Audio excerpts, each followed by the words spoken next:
Halo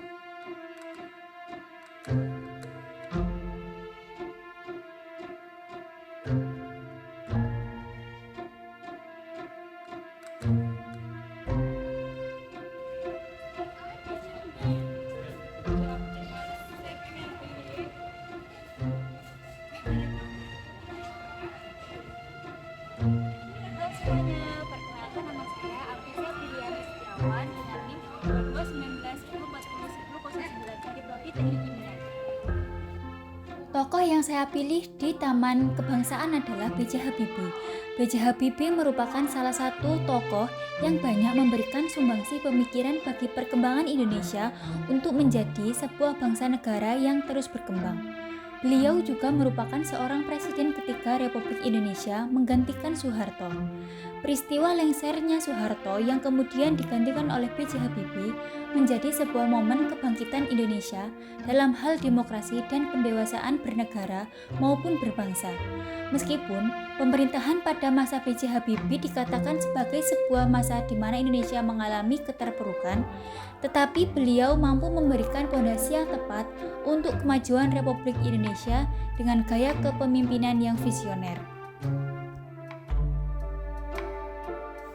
Gaya kepemimpinan B.J. Habibie yang visioner memang dipengaruhi oleh prestasi-prestasi di bidang teknologi dan penerbangan yang diperolehnya. Beliau juga merancang proyek pesawat CN-235 bersama perusahaan Spanyol, CASA, yang kemudian berhasil mengudara pada akhir tahun 1983. Kemudian berdasarkan pada pengalaman dan pemikiran yang sangat jenius, beliau juga merancang sebuah pesawat baling-baling milik Indonesia bersama dengan industri pesawat terbang Nusantara IPTN, yaitu pesawat N250 Gatot Kaca. Selain sumbangsi pemikiran beliau di bidang teknologi, B.J. Habibie pun memberikan warisan pemikiran dalam bidang politik bagi perkembangan Republik Indonesia. Made Supriyatma menyatakan bahwa B.J. Habibie merupakan seorang presiden yang memberikan peletak demokrasi Indonesia. Made Supriyatma kemudian menjelaskan bahwa sekalipun dalam pemerintahan B.J. Habibie terdapat sebuah kesalahan fatal menurut banyak orang, yaitu referendum Timur Leste, tetapi menurutnya tindakan tersebut merupakan sebuah keputusan yang didasarkan pada naluri dan nurani, bukanlah kalkulasi politik belaka. Keputusan referendum tersebut menurutnya juga merupakan sebuah pembelajaran demokrasi bagi bangsa Indonesia. Peletakan pondasi demokrasi pada masa pemerintahan B.J. Habibie tidak hanya pada keputusan referendum saja.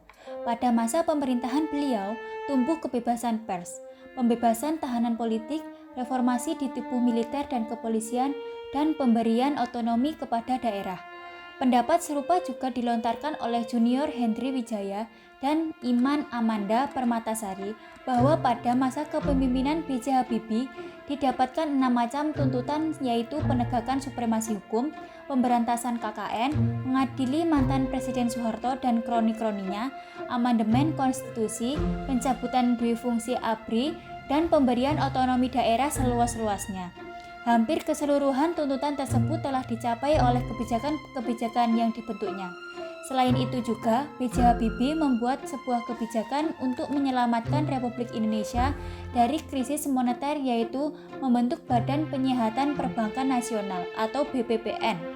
Ada beberapa hal yang dilakukan oleh pemerintahan Habibie untuk memperbaiki perekonomian Indonesia, diantaranya merekapitulasi perbankan, merekonstruksi perekonomian Indonesia, melikuidasi beberapa bank bermasalah, menaikkan nilai tukar rupiah terhadap dolar Amerika Serikat hingga di bawah 10.000, dan mengimplementasikan reformasi ekonomi yang disyaratkan oleh IMF.